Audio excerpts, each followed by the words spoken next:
ಎಲ್ಲರಿಗೂ ನಮಸ್ಕಾರಗಳು. ಶ್ರೀಮಂತ ಗುರುರಾಜ ವಿಜಯತಿ ಚಾನಲ್ಗೆ ಸ್ವಾಗತ. ಇವತ್ತಿನ ದಿನ ಶಿವರಾತ್ರಿ ಮಹಿಮೆಯನ್ನು ಕುರಿತು ವೈಜ್ಞಾನಿಕವಾಗಿ ಅದರ ಹಿನ್ನೆಲೆಯನ್ನು ಹೇಳ್ತಾ ಇದ್ದೀನಿ. ಎಲ್ಲರಿಗೂ ಮಹಾಶಿವರಾತ್ರಿ ಹಬ್ಬದ ಶುಭಾಶಯಗಳು. ಮಹಾಶಿವರಾತ್ರಿ ಶಿವನಿಗೆ ಅತ್ಯಂತ ಪ್ರಿಯವಾದ ದಿನ. ಇವತ್ತಿನ ದಿನ ಶಿವ ಏನು ಕೇಳಿದರೂ ಭಕ್ತರಿಗೆ ಇಲ್ಲ ಅಂತ ಹೇಳೋದಿಲ್ಲ. ಶಿವರಾತ್ರಿ ಬಹಳ ವಿಶೇಷವಾಗಿ ಆಚರಿಸ್ತೀವಿ ನಾವೆಲ್ಲರೂ. ಹಾಗೆ ಇನ್ನೊಂದು ವಿಶೇಷ ಏನಪ್ಪ ಅಂದರೆ, ಪಾರ್ವತಿ ದೇವಿ, ಹಿಮವಂತನ ಮಗಳಾದ ಪಾರ್ವತಿ ದೇವಿ ಶಿವನನ್ನು ಪೂಜಿಸಿ ಒಲಿಸ್ಕೊಂಡು ವಿವಾಹವಾದಂತಹ ದಿನವೇ ಮಹಾಶಿವರಾತ್ರಿ ದಿನ.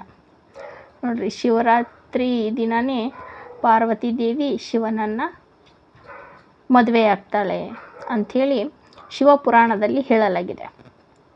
ಇನ್ನೊಂದು ವಿಶೇಷ ಏನಪ್ಪ ಅಂದರೆ, ಶಿವರಾತ್ರಿದು ಶಿವ ರುದ್ರತಾಂಡವವನ್ನಾಡಿದಂಥ ದಿನ. ಇಡೀ ರಾತ್ರಿ ಶಿವ ರುದ್ರತಾಂಡವವನ್ನು ಆಡಿದ ಶಿವರಾತ್ರಿ ದಿನ ಅಂತ ಹೇಳ್ತಾರೆ.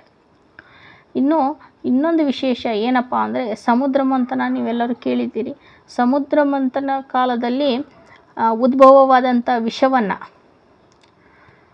ಶಿವ ಘಟಘಟನೆ ಕುಡಿದು ಬಿಡ್ತಾನೆ. ಆಗ ಆ ವಿಷ ಶಿವನ ಗಂಟಲ ಒಳಗಿಂದ ಹೊಟ್ಟೆಯೊಳಗೆ ಇಳಿಲಾರ್ದಂಗೆ ಪಾರ್ವತಿ ದೇವಿ ತಡೆ ಹಿಡಿತಾಳೆ. ಆ ವಿಷ ಶಿವನ ಹೊಟ್ಟೆಯೊಳಗೆ ಹೋಗಲಾರ್ದಂಗೆ ಇಡೀ ರಾತ್ರಿ ಜಾಗರಣೆ ಮಾಡಿ ಶಿವನನ್ನು ಪಾರ್ವತಿ ದೇವಿ ಉಳಿಸ್ಕೋತಾಳೆ. ಅದು ಸಹಿತ ಮಹಾಶಿವರಾತ್ರಿಯ ಒಂದು ವಿಶೇಷತೆ. ಇನ್ನೊಂದು ವಿಶೇಷತೆ ಏನಪ್ಪ ಅಂದರೆ, ಭಗೀರಥ ತನ್ನ ತಪಸ್ಸಿನಿಂದ ಗಂಗೆಯನ್ನು ಭೂಮಿಗೆ ತಂದಿರ್ತಾನೆ. ಆದರೆ ಶಿವ ತನ್ನ ಜಡೆಯಲ್ಲಿ ತುಂಬಿಸಿಟ್ಕೊಂಡಿರ್ತಾನೆ. ಇದರಿಂದ ವಿಚಲಿತನಾದ ಭಗೀರಥ ಗಂಗೆಯನ್ನು ಭೂಮಿಗೆ ಹರಿಸುವಂತೆ ಶಿವನನ್ನು ಪ್ರಾರ್ಥನೆ ಮಾಡ್ತಾನೆ.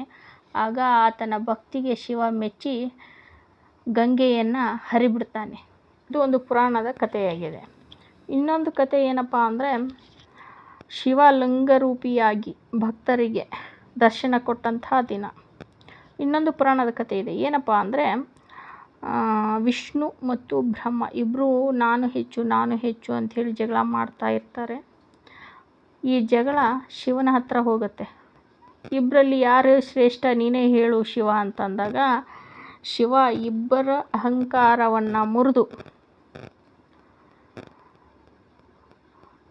ಲಿಂಗರೂಪಿಯಾಗಿ ವಿಷ್ಣು ಹಾಗೂ ಬ್ರಹ್ಮನಿಗೆ ದರ್ಶನ ಕೊಡ್ತಾನೆ.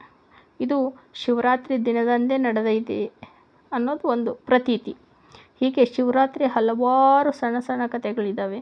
ಶಿವನನ್ನು ನಾವು ನೆನೆಸಿ ಅವನ ನಾಮಸ್ಮರಣೆಯನ್ನು ಮಾಡಿ ಅವನ ಕೃಪಾ ಕಟಾಕ್ಷಕ್ಕೆ ಪಾತ್ರರಾಗೋಣ ಅಂತ ನಾನು ಹೇಳ್ತಾ ಇದ್ದೀನಿ. ಇನ್ನು ಈಗ ಶಿವರಾತ್ರಿ ಮಹಿಮೆಯನ್ನು ನಾವು ನೋಡಿದ್ವಿ, ಪುರಾಣದ ಕಥೆಗಳನ್ನು ಕೇಳಿದ್ವಿ. ಇನ್ನು ಶಿವರಾತ್ರಿಯ ವೈಜ್ಞಾನಿಕ ಹಿನ್ನೆಲೆ ಏನು ತಿಳಿದುಕೊಳ್ಳೋಣ. ಸೂರ್ಯ ಮತ್ತು ಚಂದ್ರರ ಚಲನೆಯಿಂದಾಗುವ ಎಲ್ಲ ಕಾಲಕ್ಕೂ ವ್ಯತ್ಯಾಸಗಳ ನಡೆದೇ ಇರ್ತವೆ. ಈ ವ್ಯತ್ಯಾಸಕ್ಕೆ ನಮ್ಮ ದೇಹ ಹೊಂದ್ಕೋಬೇಕಾದ್ರೆ ಒಂದು ಸ್ವಲ್ಪ ಟೈಮ್ ಬೇಕಾಗತ್ತೆ. ಅದಕ್ಕೋಸ್ಕರ ನಮ್ಮ ಪೂರ್ವಜರು ಹಬ್ಬಗಳ ಆಚರಣೆಯನ್ನು ಇಟ್ಕೊಂಡಿರ್ತಾರೆ. ಈ ಹಬ್ಬಗಳು ಕಾಲಕ್ಕೆ ತಕ್ಕ ಹಾಗೆ ನಮ್ಮನ್ನು ಹೊಂದಿಕೊಳ್ಳಲು ಸಹಾಯ ಮಾಡ್ತವೆ. ಇನ್ನೊಂದು, ಚಳಿಗಾಲ ಮುಗಿದು ಇನ್ನು ಬೇಸಿಗೆ ಕಾಲ ಪ್ರಾರಂಭ ಆಗ್ತಾ ಇರ್ತೈತಿ. ಅಂದರೆ ಚಳಿಗಾಲ ಭಾಳ ಉತ್ತುಂಗದಲ್ಲಿರ್ತೈತಿ, ಬೇಸಿಗೆ ಕಾಲ ಅದೇ ಪ್ರಾರಂಭ ಆಗಿರತ್ತೆ. ಚಂದ್ರನ ಪ್ರಕಾಶ ಕ್ಷೀಣಿಸ್ತಾ ಇರ್ತೈತಿ, ಸೂರ್ಯನ ಪ್ರಕಾಶ ಹೆಚ್ಚಾಗ್ತಾ ಇರ್ತೈತಿ.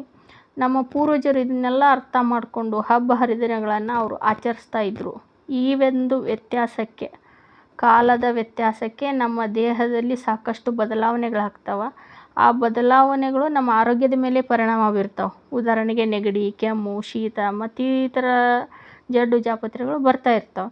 ಹೀಗಾಗಿ ನಾವು ಈ ಶಿವರಾತ್ರಿ ದಿನದಂದು ಬಿಲ್ವಪತ್ರೆ ಮೂಲಕ ಶಿವನನ್ನು ಪೂಜಿಸೋದ್ರ ಮೂಲಕ ನಾವು ಆರೋಗ್ಯವನ್ನು ಪಡೆದುಕೊಳ್ಬೋದು. ಹೇಗಪ್ಪ ಅಂದರೆ, ಶಿವನಿಗೆ ನಾವು ನೀರಿನಿಂದ ಅಭಿಷೇಕ ಮಾಡ್ತೀವಿ, ಬಿಲ್ವಪತ್ರೆಯಿಂದ ಅಭಿಷೇಕ ಮಾಡ್ತೀವಿ.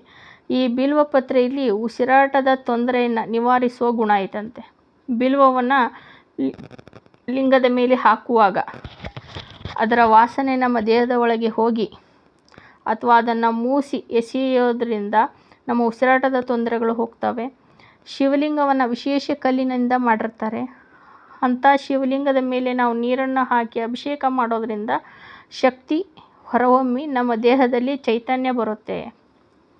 ಅನ್ನೋದು ಒಂದು ವೈಜ್ಞಾನಿಕ ಹಿನ್ನೆಲೆ.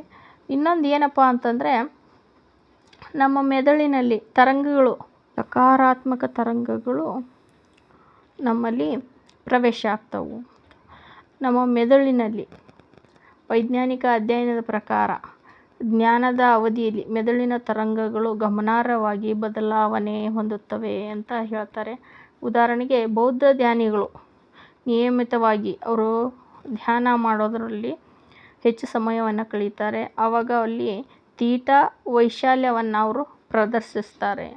ಇದು ಒಂದು ಶಿವರಾತ್ರಿಯ ಒಂದು ವಿಶೇಷವಾದಂಥ ವೈಜ್ಞಾನಿಕ ಹಿನ್ನೆಲೆ. ಇನ್ನೂ ಸಾಕಷ್ಟು ವೈಜ್ಞಾನಿಕ ಹಿನ್ನೆಲೆಗಳಿದ್ದಾವೆ. ಉದಾಹರಣೆಗೆ, ಶಕ್ತಿ ವರ್ಗಾವಣೆ ಅಂತ ಹೇಳ್ತಾರೆ. ಮಹಾಶಿವರಾತ್ರಿಯ ಒಂದು ಹಿಂದಿನ ವೈಜ್ಞಾನಿಕ ಕಾರಣ ಅಂದರೆ ಶಕ್ತಿ ವರ್ಗಾವಣೆ, ಸೂರ್ಯ ಮತ್ತು ಚಂದ್ರನ ಜೋಡಣೆ ಅಂತ ಹೇಳ್ತಾರೆ. ಮಹಾಶಿವರಾತ್ರಿ ದಿನ ನಾವು ಪೂಜೆ ಮಾಡೋದ್ರಿಂದ ಉತ್ತರ ಗೋಳಾರ್ಧವು ಶಕ್ತಿಯನ್ನು ಹೆಚ್ಚಳವನ್ನು ಅನುಭವಿಸ್ತಾ ಇರ್ತೈತಿ. ಇದು ಆಧ್ಯಾತ್ಮಿಕ ಹಾಗೂ ದೈಹಿಕ ಯೋಗಕ್ಷೇಮಕ್ಕೆ ನಾವು ಅದನ್ನು ಬಳಸ್ಕೋಬಹುದು. ಈ ಹಬ್ಬ ಹರಿದಿನಗಳು ನಮ್ಮಲ್ಲಿ ಸಕಾರಾತ್ಮಕ ತರಂಗಗಳನ್ನು ಉತ್ಪಾದನೆ ಮಾಡ್ತಾ ಇರ್ತವೆ. ಇನ್ನೊಂದು ವಿಶೇಷ ಏನಪ್ಪ ಅಂದರೆ, ಸೂರ್ಯ ಮತ್ತು ಚಂದ್ರರ ಜೋಡಣೆಯು ನಮ್ಮ ದೇಹದ ವಾತ ಅಂಶವನ್ನು ಸಕ್ರಿಯಗೊಳಿಸ್ತವಂತೆ. ಇದು ಚಲನೆಯನ್ನು ನಿಯಂತ್ರಿಸ್ತವೆ ಮತ್ತು ನಮ್ಮ ದೇಹದ ನರಮಂಡಲದ ಮೇಲೆ ಸಾಕಷ್ಟು ಸಕಾರಾತ್ಮಕ ಪರಿಣಾಮವನ್ನು ಬೀರ್ತವೆ. ನೋಡ್ರಿ, ಮಹಾಶಿವರಾತ್ರಿ ದಿನ ಇಷ್ಟು ವೈಜ್ಞಾನಿಕ ಹಿನ್ನೆಲೆ ಇದೆ ಅನ್ನೋದೇ ನಮ್ಗೆ ಗೊತ್ತಿರಲಿಲ್ಲ. ಇನ್ನು ತಾಪಮಾನದ ಬಗ್ಗೆ ನಾವು ಹೇಳಬೇಕಾದ್ರೆ, ಮಹಾಶಿವರಾತ್ರಿ ಸಮಯದಲ್ಲಿ ಉತ್ತರ ಗೋಳಾರ್ಧದಲ್ಲಿ ತಾಪಮಾನ ಗಮನಾರ್ಹವಾಗಿ ಭಾಳ ಕಡಿಮೆ ಇರ್ತೈತಿ. ಈ ಕಡಿಮೆ ಏನಿರ್ತೈತಲ್ಲ, ಅವಾಗ ನಾವು ಮಹಾಶಿವರಾತ್ರಿ ದಿನ ಉಪವಾಸ ಮಾಡ್ತೇವೆ, ಜಾಗರಣೆ ಮಾಡ್ತೀವಲ್ಲ, ಅದು ನಮಗೆ ಶಕ್ತಿಯನ್ನು ಕೊಡುತ್ತಂತೆ. ಆ ಶಕ್ತಿ ನಮ್ಮ ದೇಹ ಬೆಚ್ಚಗಿರಲು ಸಹಾಯ ಮಾಡುತ್ತೆ. ನೋಡ್ರಿ, ಶಿವರಾತ್ರಿ ದಿನ ಇಷ್ಟೆಲ್ಲ ವೈಜ್ಞಾನಿಕ ಹಿನ್ನೆಲೆ ಇದೆ. ಇದು ಯಾರೂ ನಮ್ಗೆ ಗೊತ್ತೇ ಇಲ್ಲ. ಶಿವರಾತ್ರಿ ಅಂದರೆ ಶಿವನಿಗೆ ಅಭಿಷೇಕ ಮಾಡೋದು, ನಾಮಸ್ಮರಣೆ ಮಾಡೋದು, ಉಪವಾಸ, ಜಾಗರಣೆ ಇಷ್ಟೇ ಅಂತ ತಿಳ್ಕೊಂಡಿದ್ದೀವಿ. ಆದರೆ ಇದರಲ್ಲಿ ಸಾಕಷ್ಟು ವೈಜ್ಞಾನಿಕ ಹಿನ್ನೆಲೆ ಇದೆ. ಇದು ನಿಮ್ಗೆ ಇಷ್ಟ ಆದರೆ ಲೈಕ್ ಮಾಡಿ, ಶೇರ್ ಮಾಡಿ, ಸಬ್ಸ್ಕ್ರೈಬ್ ಮಾಡೋದನ್ನು ಮರಿಬೇಡ್ರಿ. Thank you for watching.